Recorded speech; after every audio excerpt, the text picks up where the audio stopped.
13-year, 9-month-old female child, and she was born out of a non-consensual marriage and had a similar complaint similar to that of the first child, who was not growing in height for the past 2 to 3 years, and she did not have any development of secondary sexual characters by the age of 14.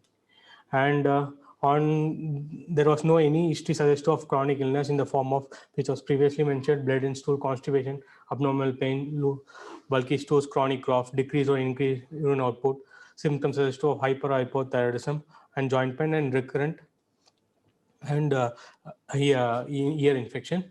And birth history was uneventful, and it was found to be small for gestation age.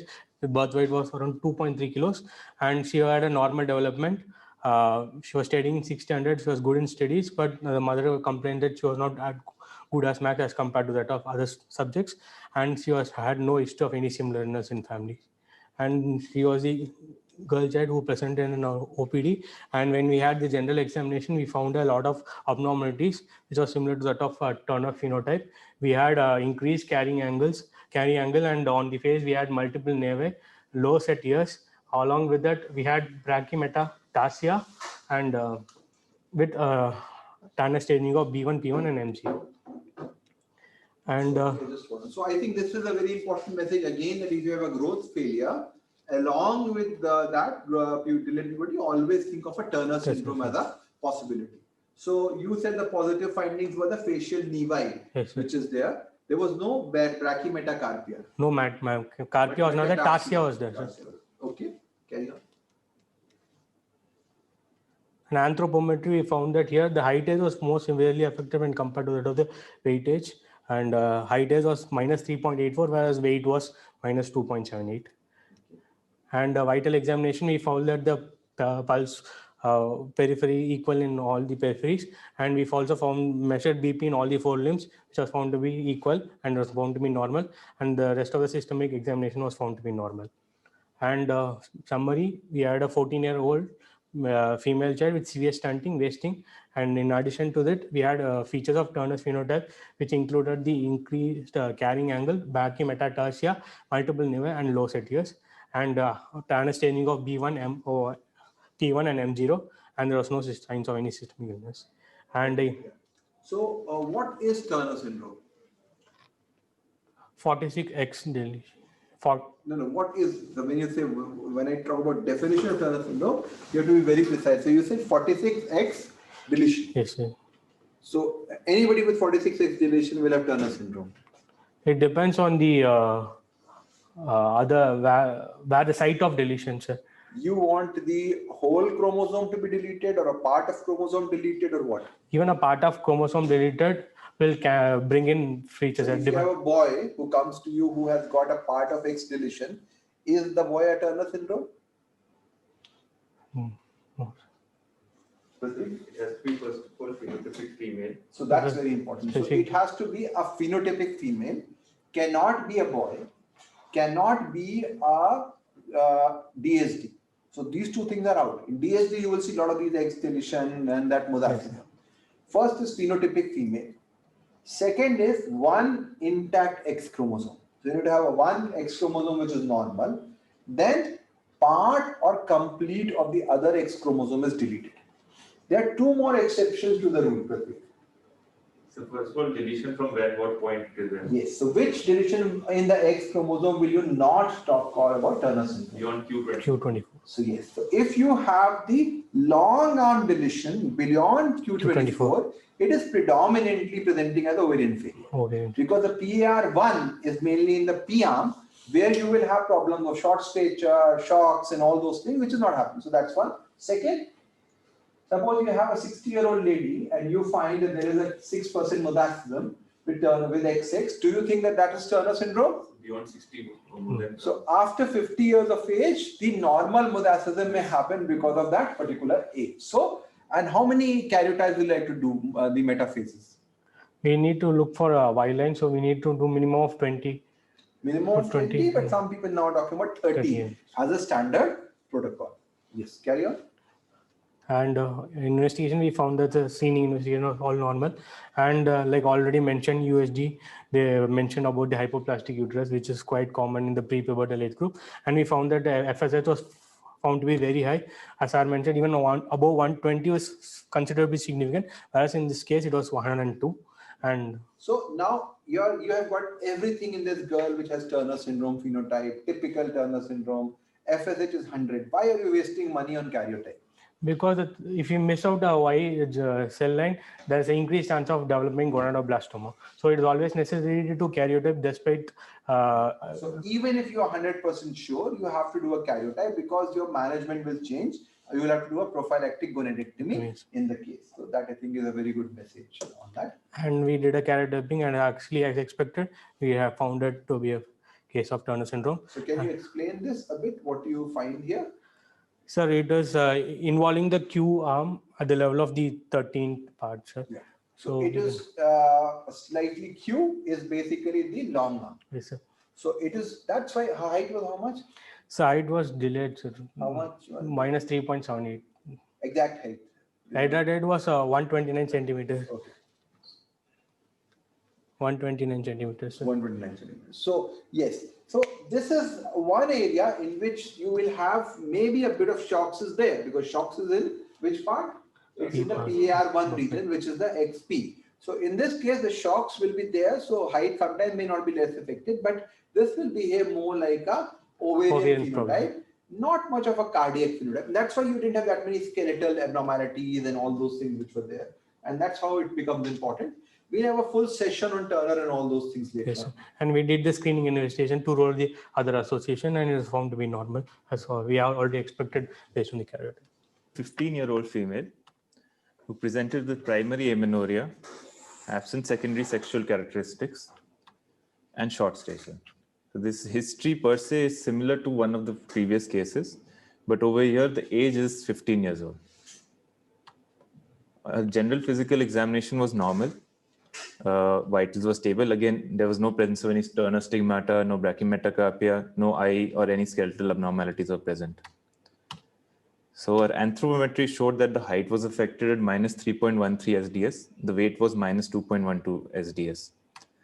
Pubertal development was B1, P1, and A1. So again, if you go back to your initial discussion, we're talking about no pubic hair development and short stature. Yes. But not to the Turner sort of extent of short stature. When you talk about Turner syndrome, we expect the height to be up to 20 centimeters behind the normal range. So it's definitely not to that extent, but yes, there is short stature and this. So what possibilities will you think again? Pretty similar. Similar to the previous ones which are age was how much? 15 years away. CDGP would be a possibility definitely at this age, but minus C makes it a bit less likely, but it could still be CDGP. Yeah. Other possibilities will be MPHD MPHD and other things as well. We'll go on. Yeah, carry on. So here the investigation when we did it, we saw that there was subclinical hypothyroidism at 11.1 TSH. Prolactin was normal. Now LH was very high and more than that FSH was 75. So considering a subclinical, okay, of course, beyond that, we got a USG pelvis, which was expected that a uterine agenesis and hypoplastic ovary suggestive of decreased estradiol effect. So now we have a subclinical hypothyroidism, we have hypergonadotropic hypogonadism. So the next step would obviously be a karyotype. But before that, we got the calcium profile to rule out any PHP, which was normal. TPO antibodies to rule out any autoimmune phenomenon, that was also normal. So this is interesting. So when what you're trying to say is that to be more clear is that if your TSH is slightly high, you are suspecting that this could be part of TSH resistance as part of PHP. So many times you may not have classical features of pseudohypoparathyroidism, but this TSH resistance may be something which will be present by subclinical hypothyroidism. So this is something which can be there. But what came to our surprise then, of course, the karyotype was normal. So it was a 46XX karyotype. So then where are we right now? So we have a hypogonadotropic hypogonadism with an unknown cause. So what did we miss out on? What happened? Now, per se, it was asked by the parents, but then because they did not consider it important at that time, this is what we know. But then they came and told us that there is a family history. The younger sister, who is now of pubertal age of around 14 years, she has no breast development and no pubic hair development or any other secondary sexual characteristics. Now, what happened is that that time when we had evaluated this child, that time she was pre-pubertal, so they did not consider, but now it becomes very significant. So now what happens here? So now we have a hypogonadotropic hypogonadism, a family history. We've ruled out PHP, we ruled out Turner's. Now the next Consanguinity? consanguinity is absent. There's not there. So now, is it a steroidogenic defect or? So which steroidogenic defects are you talking about? So it can be 3 or 4 of them. First of all, SCC star, then So 1700. wouldn't SCC and star cause adrenal insufficiency? Milder variants might not cause So non-classical, non-classical star. How do non-classical star present with? delayed puberty. Okay, that's Infertility, very important. So yes. this is an important thing because delayed puberty in Japan, it's the most common manifestation is there. So star deficiency typically presents with delayed puberty. Ovarian else? insufficiency, yes. What are the steroidogenic defects? you're So talking about? 17 alpha hydroxylase deficiency, but then in that I would expect hypertension, but in this BP Yes. was normal. So delayed puberty in girls with hypertension, always think of 17 hydroxylase, but that becomes a bit less likely. There is no hypokalemia. Yes. There is no hypertension. So that Hypertension. becomes, and that's a very rare situation. What else? Other things come 17 beta HSD defects. 17 beta HSD, that will present more with, It might come as DSD, other thing. it can present as DSD, but in girls, this is what we discussed, that XDSD is basically an act of Commission. And XYDSD Act is the of act omission. of omission. So if you actually are omitting, if you're not producing estrogen, you will have no DSD. But the girl will present at puberty. So this is a classical, this may be a classical presentation of 17 beta HSD. What else? Let's go further. Anything else can cause this picture? Then we come to POR deficiency. Yes. And POR aromatase and deficiency. aromatase. So what will they cause? So they might have a history of virilization at the time of So if it's a pregnancy. milder, if you have a severe aromatase deficiency, you will have a DSD at birth. Mother will be virilized and she will have delayed puberty. Yes. But if you have a milder defect in which placenta is producing some aromatase, that's why you don't have a problem. It may present with delayed puberty with large ovarian cyst, and they are differentials of PCOS. So POR and aromatase are close differentials of polycystic ovarian syndrome. They will cause large ovarian development in that perspective. Now, when you talk about the possibilities, I would say the most likely possibility, if you talk about a family history, girl who has hypergonadotropic hypogonadism, you've excluded Turner's, you've excluded other possibilities, would be a 17 beta HSD. That would be a strong possibility because they had zero development. It was not like a mildish development which went off. So it was like a complete hypogonadotropic hypogonadism. Of course, the cost and all issues are limiting the workup. Which test will help you out on 17 beta HSD levels? 17 beta HSD, T is to A ratio can be helpful. T is to E ratio. A, androstenedione is to Yes. So testosterone. androstenedione levels will be High.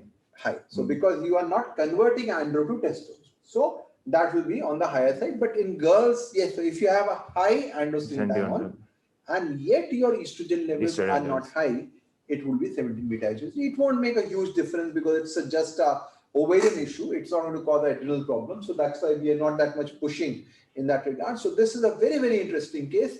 Again, what we are looking at is that this girl had So no breast development, no pubic breast hair. development and what else? No pubic hair development. So that's important. Yes. So again, lack of pubic hair development. So this is Adrenal another, defect. another cause. You have got Adrenal lack defect. of pubic hair development, which will go against Turner's. Yes. In your girls with Turner's, what their pubic hair development? It might She not. was have. quite young basically. At that age. Her bone age and height was also less. So this is again a big message. So if you talk about a girl who has hypergonadotropic hypogonadism with no pubic hair development, think Adrenal of adrenal defect. because it's not producing. Yes. So it is unlikely to be all that ovarian cause. Adrenals are also affected in this case. So I think we need to probably work it out further about this Yes. pubic hair thing because this is a very interesting thing again coming out of this situation in that regard. So I think treatment again will be the same, Yes, same. in that regard. So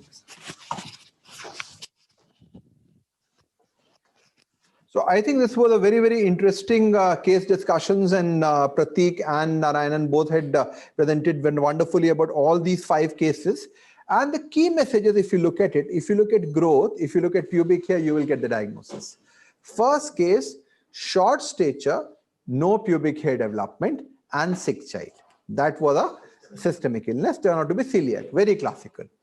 Second case was basically not that short, had no pubic hair, had a normal pubic hair development and was not sick, looking more like a GnRH deficiency with hearing defect, CHARGE syndrome. Third case was again a girl who was not that short, had no pubic hair development, which goes in favor of a MPHD because there was a neurotuberculosis which was happening. Fourth was the classical Turner syndrome, which nobody should miss clinically. And then there was the final case, which this one was a very interesting case of a family history in which you have got hypergonadotropic hypogonadism, non-Turner, along with that no pubic hair. So it is an adrenal problem. Adrenal synthetic defect is the most likely, and we need to work out further from that perspective.